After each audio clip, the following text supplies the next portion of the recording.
My name is Travis. This is Aditi, Brittany, and Nelson, and we're here to talk to you today about a preventive stroke protocol called Speak Up. So first we're going to explain the problem to you. Then we're going to run you through a root cause analysis to identify some possible issues with the current system. We'll present to you recommendations for the improvement on these issues, present the plan for the recommendation, conduct a financial assessment, and then finally the conclusion. So first we're going to meet our patient, Lynette. Lynette is a 55-year-old female who grew up in Ginkgo Grove, Kentucky. She had a husband and 3 children, and her husband's work in the mines allowed them to have a company-sponsored health plan. And it was a rather bare-bones plan, though, and they thought it was okay because they both felt that they were in good physical condition. However, unfortunately, this wasn't the case, as Lynette's husband passed away, leaving her with no job and no health insurance. There were several breakdowns in the care of Lynette that led to poor outcomes. First, the lack of preventative care. So preventative medicine in the first place may have prevented Lynette's stroke. Second, her lack of insight to care. So she didn't have a primary care physician to properly manage her comorbid conditions, nor did she understand that she had comorbid conditions in the first place. Next, there were some communication barriers when she was in the hospital. So there were multiple specialties that saw Lynette. However, the lack of communication between them allowed for some gaps in the coverage of care, which eventually led to an increased length of stay. Finally, her lack of access to care post-discharge. So this didn't allow for her to properly recover from her stroke to the best of her abilities because of the lack of access. So let's talk about stroke a little bit. Cardiovascular disease is the leading cause of death in the nation currently. And up to 16% of cardiovascular disease is attributable to stroke. The rates of the comorbidities for stroke are increased in Kentucky, and those include hypertension, hyperlipidemia, diabetes, and obesity, among some others. This not only decreases the longevity and quality of life, but it also increases the cost of care. Also, almost a third of all patients discharged are discharged to rehabilitation facilities. And with this additional transportation and transition of care, it opens up the door for another error to occur. So there are some statewide initiatives in place in Kentucky currently, including the Stroke Encounter Quality Improvement Project. And this is implementing different projects throughout the state, such as the Kentucky Cardiovascular and Stroke Prevention Program, which has basically developed a task force that's targeting high-risk areas and helping to provide prevention and education in those areas. They're looking to implement evidence-based interventions, and one of these interventions includes a 20% improvement in the early dysphagia screening. So that's just one thing they've already done in Kentucky. So we know that there are initiatives currently in place in Kentucky. However, we have to ask ourselves if we're really doing the best job possible. And the South Tree Health Network, as well as the Clinical Integration Network within, have initiatives that line up with the CQIP and Kentucky Action Plan. However, the drive for comprehensive care forces us to look at our current systems and see if we need change. So before we look at the recommendations, we need to look at the current issues with the problem. And with that, I'll hand it off to Aditi to go through the root cause analysis. Hi, everyone. So in a perfect world, Lynette's care would have been very different.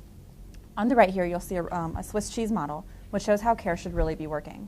There are multiple levels of care, and at each level, there's a checks and balances system so that if a mistake occurs somewhere, it gets checked at the next level and doesn't actually affect the patient.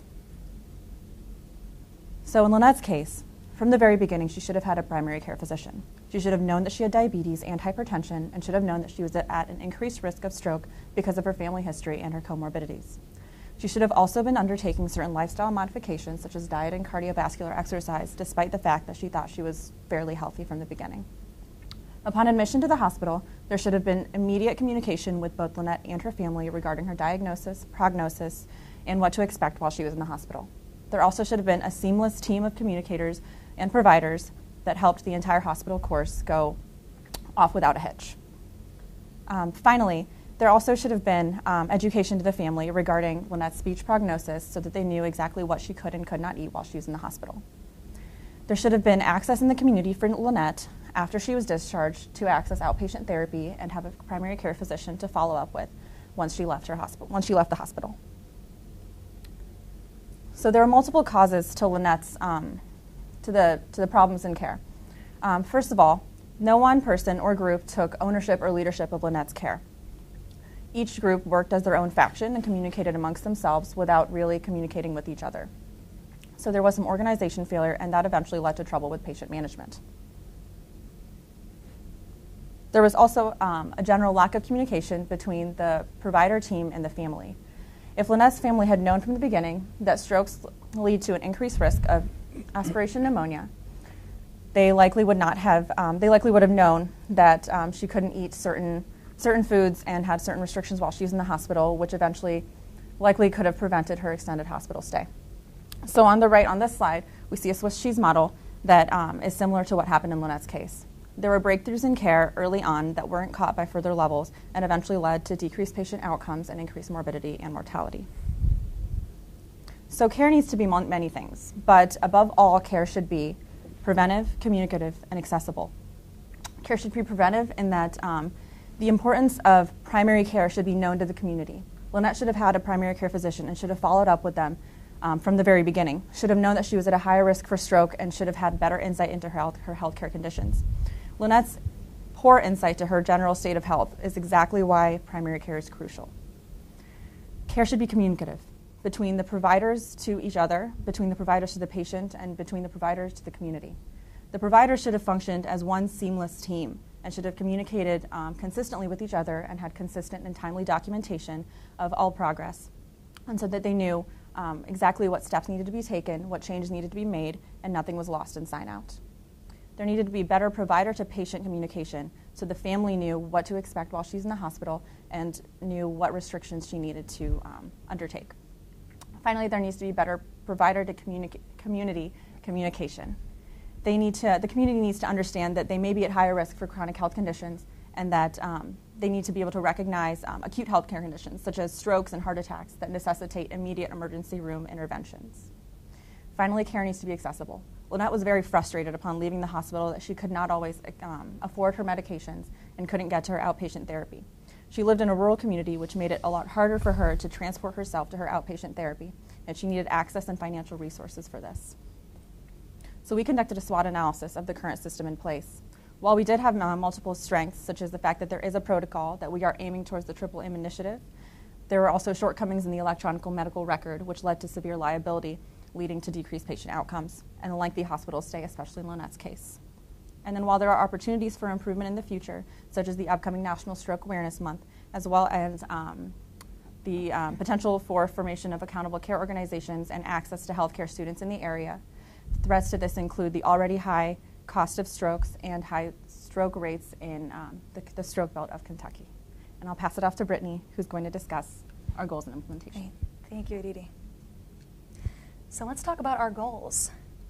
Now, they are based upon the three core principles of our Triple Aim. First of all, we will work to improve the patient experience. Secondly, we will look to improve population health. And lastly, we will work to reduce the cost of health care. So in regards to our recommendations and implementations, like we spoke about previously, educational programs have been implemented. However, there is a great need to coordinate such efforts. And we are going to go about this by creating an educational task force. Now, this task force will consist of community leaders that have gained trust within the community, parish leaders, for example, as well as representatives from our local institutions, from our local universities, and also patients who have gone through the healthcare system. Now, this educational task force will coordinate weekly health fairs, and this will be used to launch a pilot project during the month of May, which is National Stroke Month. So they will conduct weekly health fairs, and then thereafter it will be on a bi-monthly basis.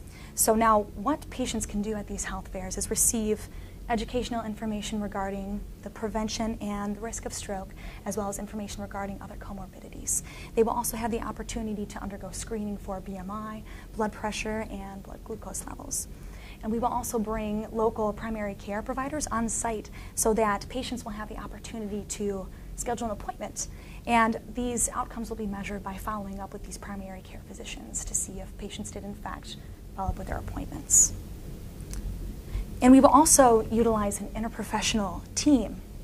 And the center of this interprofessional team will be our patient. They will be the focal point of this team so that they can dictate the utilization of resources. Members of this team include the patient's primary care provider, as well as their physician, who will determine the correct diagnosis and treatment, and they will communicate with one another, along with a registered nurse. And this registered nurse will serve as the care coordinator.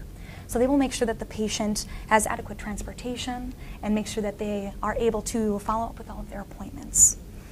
Physical therapists and occupational therapists will also be a part of this team to make sure that the patient receives adequate therapy, as well as a PharmD who will determine the appropriateness and safety of medication therapy. The patient's caregivers will also be included in this team because more often than not, they are the ones who are providing a large amount of care. And lastly, we have a unique opportunity for physical therapy and occupational therapy students. And they will have the opportunity to serve as health coaches. And they will travel off-site to the patient's home on a monthly basis. And they will establish patient-centered goals and additional educational resources and follow up with the care coordinator to make sure that everything is just fluid with the patient's care. Now, continuing on to access. We really need to improve upon this within our healthcare system. And we will do this by centralizing the location of care. So we are going to bring physicians on site to rehabilitation centers so patients can achieve adequate therapy and follow up with their primary care physician all in one visit. And also we will contract with local transportation companies because, as in our case, our patient was unable to have any transportation options to receive adequate therapy. So this will overcome that barrier. And then lastly, telecommunication will also be utilized so that the patient's care coordinator can follow up with them on a timely basis, on a weekly basis. And in order to provide standardized care to each and every stroke patient, we need to make sure that not only the providers are proficient in the standardized care, but we need to make sure that the patient and the caregivers understand the dietary, medication, and lifestyle requirements that are pertinent to their disease state. And we will accomplish this by providing a questionnaire, a health literacy questionnaire upon discharge. And if patients and caregivers are not proficient in health literacy, we will provide the adequate education so that they can carry out the necessary interventions. And we will also utilize a standardized transition and care document to make sure that all of the patient's information travels with them from each institution in a timely fashion. And in order to provide the right care to each patient, we will ensure that there is a consistent stroke protocol that is provided, and this will just make sure that each patient receives the right care. And now Nelson will speak with you regarding our financials. All right, good afternoon. So now to be able to continue on our financial assumptions. Now, we used due to the limited information that was provided to us, we used the Kentucky fact sheet to be able to figure out the rates of stroke within the HTHN network. And also for our financial data, we use national data and we also use local similar regions such as Northeast Ohio to be able to figure out the numbers. Now our financial goals that we would like to present is that we would want to be able to reduce the spending of dollars on stroke patients. Second, we would like to be able to reduce readmissions. We want to also reduce extended stays. Fourth, we would like to be able to reduce the stroke incidence rate by 10% within 5 years. And last but not least, we would like to increase public awareness of chronic medical conditions within the community. Now, to continue with our financial assessments, we have considered to follow a bundle payment plan. Now, our bundle payment plan will be an arrangement with a 90-day post-acute care. This bundle payment plan will be for any type of insurance company, whether it's Medicare, Medicaid, or other private insurance companies such as Bluegrass and Blue Cross. The bundle payment plan arrangement will help give a better coordinated care for the patient so there is a better recovery, and also this will help lead the HTHN towards a triple aim approach. The bundle payment arrangement will also help guide any type of other chronic diseases that the HTHN network wants to work with. And last but not least, this will also help reduce the admission stays, any readmissions, and any prolonged stay for the patient, and then hopefully and potentially to form an ACO. As we continue with our financial assumptions and looking towards Lynette's case, we figured out that her total cost of stay was around $32,247, which had a net loss of around above $10,000, and this is only within the first month of her stroke. Now, if we look towards our cost-benefit analysis, we made two different type of projections. Our first projection was our first year with the 11 stroke patients, and our 5-year projection, which is if the network reaches their 100,000 people as their goal. So, as you guys can see within the figures, without the implementation of our plan, just alone, the cost will increase due to the fact that the probabilities of patients receiving or patients going through bronchoaspirated pneumonia is about 1 to every 3rd stroke patient. Now, if we implement our plan or initiate our plan of Speak Up, we will be able to reduce the prolonged stay about 50%, and within our first year, having a savings of just about $25,170. Now, if in 5 years we're able to reduce 10% of the stroke rates, and also, even if we include any prolonged stay from any patient, also taking that in consideration, we would have at least a net saving within 5 years of around $1,467,246. Any additional information is within our appendix. Now, some of the requirements that we will need is to form our stroke team. So first, we will be using the people that we have available, such as our case manager, to be able to help coordinate the care for our patient as they go through their stroke services and also their post-acute care. Also, we will be using our existing team, such as our physicians, our nurses, our pharmacists, our caregivers, and also the students that will also help the patient along this process.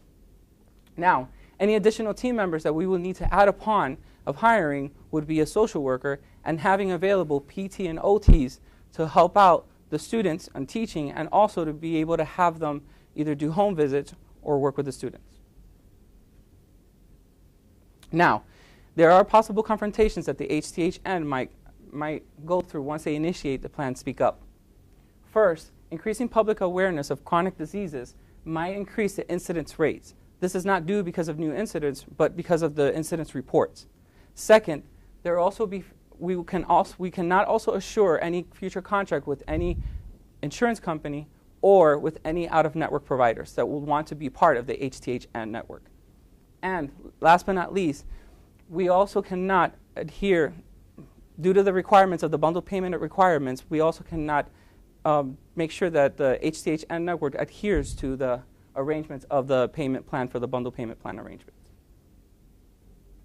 In summary, if we initiate our plan Speak Up as a model for HTHN, this will help HTHN go towards a triple aim approach.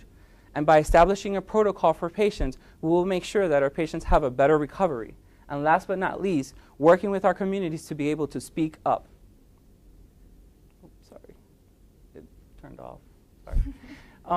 Also, as the HTHN advances within the 5 years, we will be establishing a model to be able to work with other chronic disease states and also the community awareness for stroke comorbidities. These are our references. Thank you.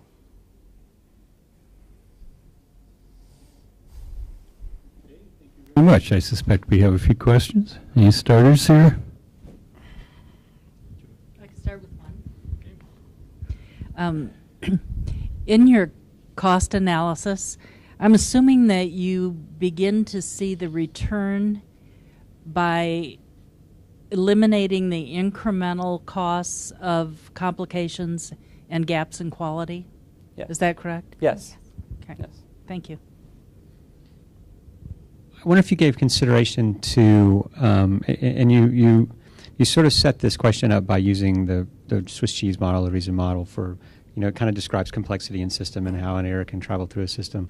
Sometimes adding things to a system oftentimes make it more complex. And sometimes adding positions to coordinate care result in more silos, more people not communicating. So what thought have you given to how you'll mitigate those additional holes in your system that might result from just adding things to it? So this kind of goes like the too many cooks stirring the pot burns the soup, or I'm not sure what the exact phrasing of that is, but similar to that. And that's the answer. So we thought about that, and it's like just in like a hospital system, when you consult 5 different physicians, everyone has different thoughts and everyone has different suggestions, and something gets lost in translation. We were hoping that in an ideal situation, and of course not everything is always ideal, but in an ideal situation there would be periodic checks and periodic internal meetings. And what we ultimately want is for each of these healthcare teams to like physically communicate with each other and not rely on each other's notes, but physically speak to each other, have like small meetings. And I know it takes time and it takes, it's an extra thing to add to your day. But that's kind of what we were hoping to encourage. And ideally, not in all cases, but ideally, that would at least reduce the number of holes that we would have to jump through. Right, and to the point of that standardized transition and care document that travels with the patient from each separate institution, we're hoping that that really streamlines the process and makes it easier if everybody's using that one standardized document. And does that document belong to the patient? That document is just in the patient's chart. Right. So it's just a standardized form that if the patient's being handed off, say in Lynette's case, from the hospital to the rehabilitation center, that document is specific requirements that need to go along with the patient. It can be a verbal or it can physically go along with the patient, but it has to have specific requirements that would allow for the best possible care and that assures that nothing is missed, such as Lynette's case. Well, let's talk about that a little. That's on. We know there's electronic health records at the hospitals and at some of the other enterprises that are part of our network. So it seems to me that obviously one of the glitches in Lynette's care was the timeliness of entry, et cetera. And so I don't know if I'm overly supportive of the idea of paper or manual processes to solve problems with the electronic systems. So I kind of wonder whether that paper is going to get lost and what's going to happen in terms of that traveling through multiple settings, or whether we should be concentrating on integrating the data from multiple settings across the network so that we are facilitating this and monitoring it electronically rather than using a document. What was your rationale for a document versus working on those issues? We would prefer for everyone to have the electronic medical records to be able to pass this information much easier. But knowing that in Kentucky there are still areas that are still technologically behind and they're still not up to date, we still prefer to actually have a protocol in hand to be able to have the patient transition from point A to point B. And hopefully with time being able to use the technology to be able to have this information passed on correctly, so like that there's not a loss of paper in between. But in like Lynette's case, the one from the hospital to the rehab center, they don't have the same EMR. So therefore we needed to have at least a standardized paper or protocol to be able to have the patient's information correctly handed on before passing her on to the rehab center. Okay, I think I understand your rationale. You made a point which I liked a lot, was the idea of a health literacy assessment as part of the discharge process. I thought that was good insight. I liked it. I'm wondering whether there aren't approaches to getting a literacy assessment, because the interventions and the coordination are very different with that bifurcated population, so to speak. Is there a way of doing that in the pre-stroke process where literally we could target those without the literacy as of being either high risk and therefore needing more service? I think there's certainly a chance to do that, especially if we can increase the use of primary care physicians in the area, because then we can actually implement those health literacy screens either at the health fairs that we are having, or the primary care has them as a part of their standard visit with the patients. And that way we would be able to target the higher risk patients who have lower health literacy, and can possibly even target those patients to maybe be the recipients of the health coaches that can follow up with them on a monthly basis, so we're sure that they're fully understanding their care and what they need to do for preventive medicine. Yeah, obviously worth us thinking about. Your financial goals, I wondered whether you've benchmarked those against whether others have been able to achieve those kinds of numbers, and with the resources you're providing, whether we ought to be able to achieve those kinds of numbers. that's just sort of wondering. But the idea of focusing on the acute stay plus 90-day post-acute for bundled payment. I mean, first of all, we're a network of multiple facilities, et cetera. We're not a payer, so what's the idea here? Are we going to? I know Medicare is putting forth some ideas in that area. I frankly don't know where Blue Cross plan is in that regard. So the idea of the bundled care payment as sort of the first focal point, elaborate a little bit on the rationale for that. Well, through our research, what we figured out, and especially we've talked to different regional hospitals, and they were explaining to us about the bundle payment arrangement, and what they're standardizing right now is doing it with a 90-day post-acute care.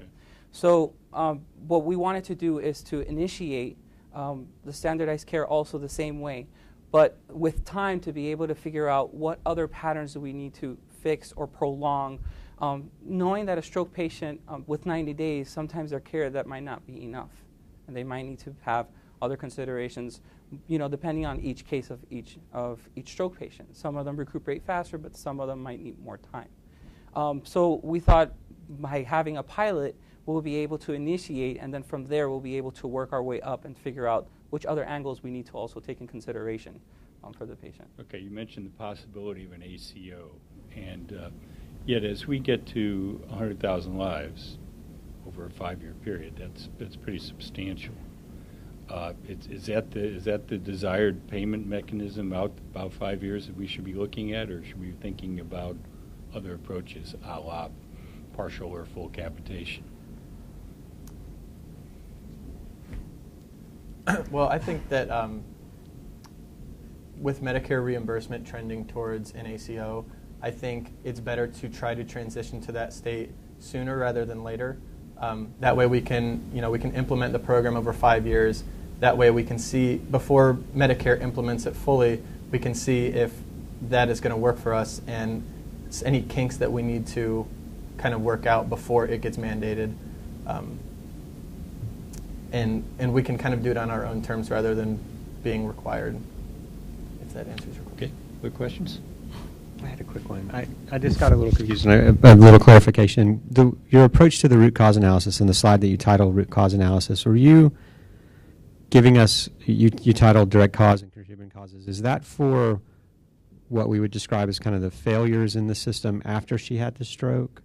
Or, Yes. okay, so you're not, That wasn't before she had her stroke. you're not sort of defining the contributing factors to the need in the community for better stroke care, lack of whatever we might need, public health services or communication or education, whatever. You're just defining the things that you would say maybe from the case went wrong after she had the stroke, and that's the model you're using. What contributed to the extended hospital stay. Okay, she had. thanks.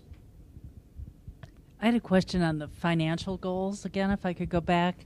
The slide that says financial goals, I only see a specific target with reduced stroke by 10% in 5 years. Will we see targets also on spend, readmission, and extended, or is that are we to figure that out from the financial schedule?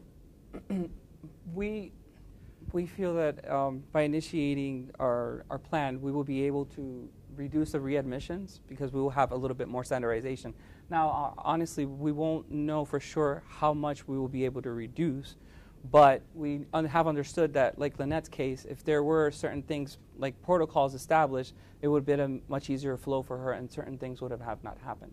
Obviously, there's always patients that come out of hand, and that we also took that in our financial analysis in consideration, just in case if all these other So that you do have some targets embedded in your Yes. analysis. Yes, And yes.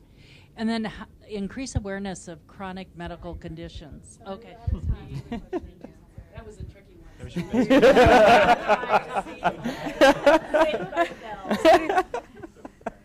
Somebody's looking out for us all. Thank you. Transition to feedback? Yep, I can start with that. Your team was very professional, presents well. And and had good command of the subject matter. When you turned off the computer, you didn't miss a beat. You know, it just went right through it, so you didn't draw attention to that at all, and that's great. The introduction with the patient, very strong, and also set the context for us with the prevalence of stroke, starting with the assets and then creating the challenge for change was a nice way to frame this. You know, it's easier to listen when you hear what you're doing well first, right? The SWOT was well done. The patient was at the center of the team and an active member in all your interventions, and that's a real critical point. I didn't hear family quite as strongly, but I think you referenced them a number of times, so it's the patient and family unit. There was a lot of should have been language, and I wondered if that could have been better presented with a process flow or process map of an idealized experience. I listen better when I don't hear should haves. But I understand that you were accurate, and I saw where you were going with it very well.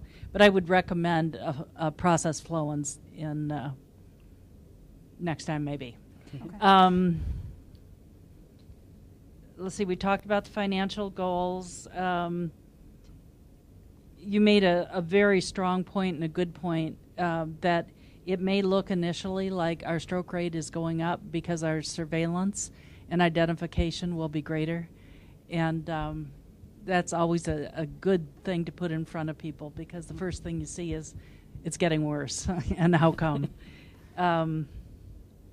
So strong presentation, well researched, appreciated your references. Thank you, well done. Thank you. Yeah, really nice presentation. You were very professional. You were very prepared. Your slides look great. I really liked that you actually called the patient and family. I'm not sure if you said both at the time, but you called them a team member, not just at the center of care, but they were a part of the team. I thought that was really good. I liked your answer to Rick's question. I liked the sort of initial low-tech solution of a document. I think it's tempting to have to want to do a fancy HR solution that we know is very complicated. It might be ultimately the better solution, but I like the idea of a tech one. I really liked your answer to my question. I think you guys just generally did a really good job of answering our questions, but the idea that you would manage that complexity, you would hope, with more communication, which is exactly the right answer. I had the same sort of response to your root cause analysis and your description of the findings. When you talk in terms of should, those holes in that model, if you're using that model, which is kind of a simplified model to depict what really goes on, but you only see those holes in hindsight. And oftentimes, most of the time when we go back and look at errors, even big errors that happen, the behaviors and decision-making that went on around those holes is pretty explainable. And so should doesn't really tell us anything. We want to know how and why. And, should someone do something is not always a terribly useful way to frame it. So just a kind of cautionary tale. But overall, really good presentation. Nice job. Thank you. Okay, everything they said plus.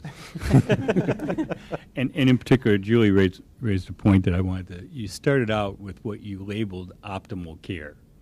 Now you described it as some should-haves, and I think it would have been really impressive to come up with, here is an idealized system of care for a stroke patient. Now, here's Lynette and what happened. And so here, therefore, are the defects in comparison to the optimal system of care. So I would have liked to have seen a process map and some description of that optimal system by itself as compared to a way of just introducing the defects. Okay. I mean, it was a good idea to start with what's optimal, but you didn't necessarily describe it as well as I've liked. But nonetheless, the idea was there, so I give you a lot of credit for that. I always want to know what happened to Lynette. I mean, here she was sitting out there. So with your recommendations in place, what would have been different for her, which you kind of got at initially, but where is she now?